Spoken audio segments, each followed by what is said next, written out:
Hello, maulang tanghali sa inyo, no? Bale, meron akong nakita dito sa bahay namin eh. Eto, steel matting. Bale, tira-tira lang to pero sayang kung haba pa. Oh, siguro mga 7 foot pa yan. 7 feet haba. Yan na lang yung gagawin kong matting para dun sa ginagawa kong DIY trapal pond. Sobra lang to. May pinaglagyan kasi kami neto dati dito. Diyan, ayan, sumobra dyan. May nakasabit pang gabi. Gabi ba yan pa? Panglaing? Ayan, bale, hindi na ako mamomblema sa matting. Tumitingin kasi ako yung plastic matting pang aso.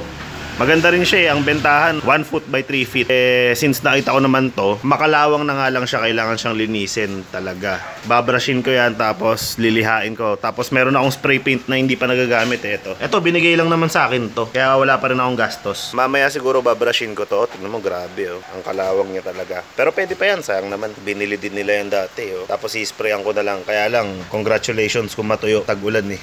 Ayun, nalinis ko na nga tong steel matting. Ayan, maganda na siya. Actually, hindi naman nawala lahat ng kalawang, pero pwede na. Tapos pinutulan ko na rin banda dun sa dulo. Tapos yung pinagputulan dyan, nilagay ko dun sa gilid. Hinati ko rin ng pagitna kasi ang sukat nito 2 feet mula rito hanggang dun. Nung sinukat ko yung haba niya, nasa parang 80 inches pa pataas. Ang sukat lang netong frame 68 inches mula ron hanggang dun sa dulo. Tapos dun hanggang dito, eto hindi kasama to dito hanggang dun sa kabilang dulo, nasa 35 inches. So, sumakto lang. May butas lang na konti dito. Pero pwede na yan. Hindi nalulundo yan. Bale, dito, ito lang yung buo. Ayan, oh. Buo to eh. Ayan. Tapos yun yung pinagputulan. Kakahugas ko nga lang neto tapos pinutulan ko na gamit yung inimbento kong grinder.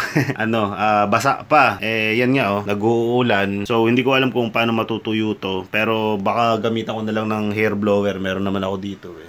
Nandyan. Ayun, oh. Hair blower. Tapos pag napatuyo ko na yan, dito ko na rin pipinturahan ito. Ito na lang gagamitin ko. Hindi na spray paint. Kasi ang hirap magpintura dito, isprayan ko, kumalat pa yung pintura dito. Pagalitan pa ako ng nanay ko.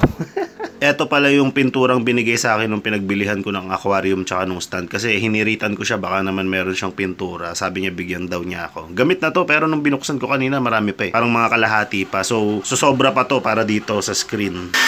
Be, pa-straight ka, be. Magandang gabi, ginabi na ako, no. Natapos ko ng pinturahan siya, ayan. Black lang. Pero yung dalawang maliit, hindi pa. Ayan. Bukas ko na lang titirahin, gabi na, oh. Bukas na yung poste sa amin.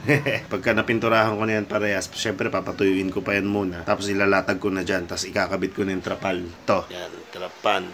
So ayun, bukas na lang ulit. Ayun, na pinturahan ko na lahat ng screen, no, ng steel matting. Bale, ilalatag ko muna to, tapos lalagyan ko rin itong tarpaulin. Marami naman kami nito dito eh. So, itong frame, ipapatong ko yung steel matting dyan, tapos papatungan ko ng tarpaulin. Siguro mga 4 na tarpaulin para iwas sundot din, iwas butas. Ayun, gawin ko lang muna. Binaluktot ko nga rin pala yung mga dulo na ito, no, para hindi masundot yung trapal syempre. Tapos ito, yung mga nakaangat na ganyan, tatalian ko na lang to. Ayan, tinalian ko na lang ng straw, no. Matibay naman yung straw eh. Tsaka matagal naman yan masira. Tapos papatungan ko na ng tarpaulin.